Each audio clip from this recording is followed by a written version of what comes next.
Dans le cadre de la demi-journée scientifique organisée par l'École polytechnique nationale sur l'éthique et l'IA, le 27 avril 2026, je vais donc vous présenter le point de situation sur l'IA et l'éthique 2026, présenté par le professeur Haj Khouladi Mohamed Khaliddin, membre honoraire du laboratoire Théméouz Misk, Université Constantine II, retraité de l'Université Shahid Hamad Al-Akhdar d'Al-Wad.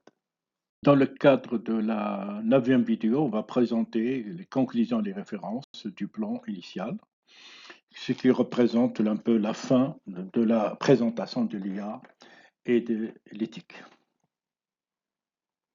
Comme je l'ai dit, donc cette 9e vidéo, ou 9e partie, sera consacrée aux conclusions et aux références. Maintenant, on va voir le plan de la 9e vidéo qui correspond à la partie 9, de conclusion des références. Nous allons d'abord voir la conclusion, ensuite les références. Pour ce qui est des conclusions, donc conclusion sur l'IA et l'éthique. En deuxième point, conclusion sur le paysage technologique algérien. Troisième point, nos expériences aux formations et de recherche sur le terrain. Et quatrième point, les 3 de nos invitations internationales à participer. Ensuite, nous verrons, donc pour ce qui est des références, le premier point, les références bibliographiques. Deuxième point, les ouvrages du professeur Haj Khouladi Mohamed Khaliddin. Et enfin, les vidéos YouTube du professeur Haj Khouladi Mohamed Khaliddin. Pour ce qui est de la 9e vidéo, donc on va d'abord voir les conclusions. Donc, le premier point, c'est la conclusion sur l'IA et l'éthique. De nombreux praticiens, chercheurs et industriels de l'IA font paraître des rapports insistant sur la nécessité d'une vigilance éthique accrue dans le développement futur de l'IA. C'est le cas notamment pour l'Institute of Electrical and Electronics Engineers, ITRASE, qui publie en 2016 un rapport offrant des recommandations pour privilégier le bien-être des êtres humains dans le développement et l'utilisation de l'IA et des machines. Un regroupement encadré par le Future of Life Institute, publié au début de 2017, les 23 recommandations d'Asile Omer, ayant pour but de servir de base à l'élaboration d'un guide de référence pour le développement éthique de l'IA. Ces diverses initiatives semblent indiquer une véritable volonté des parties prenantes d'encadrer d'une façon adéquate le développement et l'évolution de l'IA. Je pense de toute évidence que l'essentiel reste à faire sur le plan de l'élaboration des propositions sérieuses, rigoureuses et spécifiques concernant l'encadrement éthique des systèmes complexes d'IA. Les investissements dans le cloud souverain, les centres de données régionaux et les processeurs spécialisés témoignent d'une prise de conscience stratégique. Dans l'économie de l'IA, et celui qui contrôle les serveurs, les puces et les réseaux contrôle une partie de la valeur future. Le constat est clair et l'époque des spéculations pures s'achève. En 2026, la vraie compétition ne se joue plus sur les promesses, mais sur la capacité à produire, déployer, rentabiliser et encadrer l'IA dans le monde réel. Les États et les entreprises qui sauront combiner automatisation physique et puissance informatique et conformité réglementaire, surtout du point de vue d'éthique, disposeront d'un avantage stratégique majeur dans les prochaines décennies. Je pense que les entreprises technologiques qui sauront prouver rapidement sa conformité gagneront certainement du temps, de la crédibilité et des parts de marché. Pour ce qui est du deuxième point, conclusion sur le paysage technologique algérien, une tendance se dégage dans le paysage technologique algérien avec la volonté affichée de ne plus se contenter d'importer des solutions d'IA généralistes, mais de bâtir ses propres modèles ancrés dans le territoire national, dans ses langues et dans ses besoins. Qu'en est-il réellement? En effet, plusieurs sources évoquent l'émergence des projets d'envergure nationale, la création d'un modèle d'IA comparable aux grands standards internationaux entièrement entraînés sur des données locales administratives, éducatives, linguistiques, économiques et sécuritaires.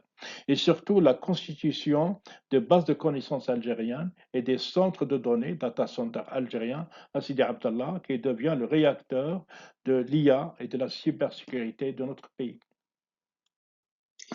La création des systèmes d'IA performants en arabe, en tamazight, en anglais et en français pour la traduction, la synthèse documentaire, l'assistance administrative, la recherche d'informations et répondre à des besoins sectoriels de notre pays.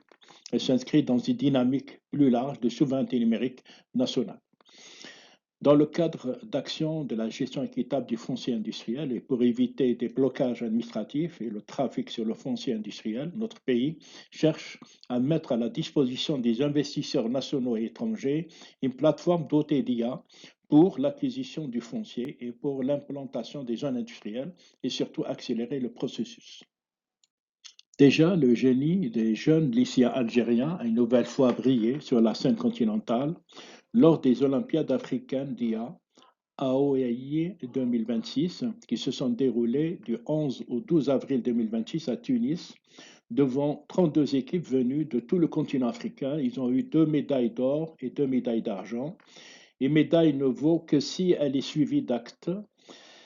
Il faut transformer cette énergie en politique publique ambitieuse, généralisation de l'apprentissage de l'IA dès le lycée, soutien massif aux tech et aux startups, les allègements fiscaux et création de passerelles entre la recherche et l'industrie. Pour notre pays, l'enjeu est clair, mobiliser ses universités et ses grandes écoles, mobiliser ses centres de recherche, préparer la nouvelle génération aux nouvelles technologies et sa diaspora pour bâtir un écosystème cohérent capable de répondre à ses propres priorités. Pour ce qui est du troisième point de la conclusion, les expériences de formation et de recherche sur le terrain, en 1994, j'ai créé le laboratoire LIR à l'université Mentouré Constantine I avec des collègues, agréés en 1998, pour se pencher du moins pour mon équipe Vision Infographie sur les problèmes de traitement et de synthèse d'images, les systèmes à basse connaissance et les systèmes d'information géographique. J'ai créé en 2003 et lancé en 2004 le système LMD de formation en informatique avec les 4 licences et 3 ans plus tard avec les 4 masters en 2017 dans la licence des sciences et des technologies de l'information et de communication et son master. En 2008, j'ai créé le laboratoire MISC à l'Université Constantine II avec mes collègues, agréés en 2010, pour se pencher sur des spécifications formelles des systèmes intelligents pour vérifier leur stabilité dans le cas des grands ensembles de données. Ce laboratoire a depuis 2020 le statut de laboratoire TEMUS. En 2011, j'ai créé la faculté des nouvelles technologies de l'information et de communication antique à l'université de Constantine, qui va devenir Université Abdelhamid Mahri Constantine II. En 2018, j'ai publié 10 livres, 5 en français, 5 en anglais, retraçant nos expériences depuis l'année 1985 jusqu'en l'année 2018 dans le domaine de développement des systèmes intelligents pour résoudre des problèmes spécifiques liés à des préoccupations nationales et même internationales. Des centaines de publications et de communications, des centaines de thèses soutenues à Constantine, Elouaz, Kikda, Gelma, Warkila, à TBSA et à BGA, etc., sous notre direction, attestant de tout cela. Maintenant, en quatrième point, on va aborder 3 de nos invitations internationales à participer. J'ai mis en rouge exprès là, pour montrer l'importance de l'invitation. Je suis récemment tombé sur votre article et j'ai été impressionné par ses précieuses perspectives et sa contribution au domaine. Nous sollicitons activement des recherches transformatrices similaires pour contribuer au développement des technologies numériques telles que les réseaux 5G, l'intelligence artificielle, la robotique, les drones, l'interaction homme-machine, l'Internet des objets, le big data, le multimédia et bien d'autres. Voilà un exemple d'invitation. Bien sûr, les invitations sont en anglais, mais j'ai traduit en français. Pour ce qui est de la deuxième invitation, nous sommes ravis de vous inviter en tant qu'intervenant à participer à Health IA 2026, prévu le 27 au 28 juillet 2026 à Prague, en République tchèque. Donc, c'est un séminaire sur l'application de l'IA dans la médecine. Voilà. Donc, nos analyses et contributions sont très appréciées. Nous espérons vous compter parmi nous pour le participants distingués. Voilà. Voilà pour la deuxième invitation.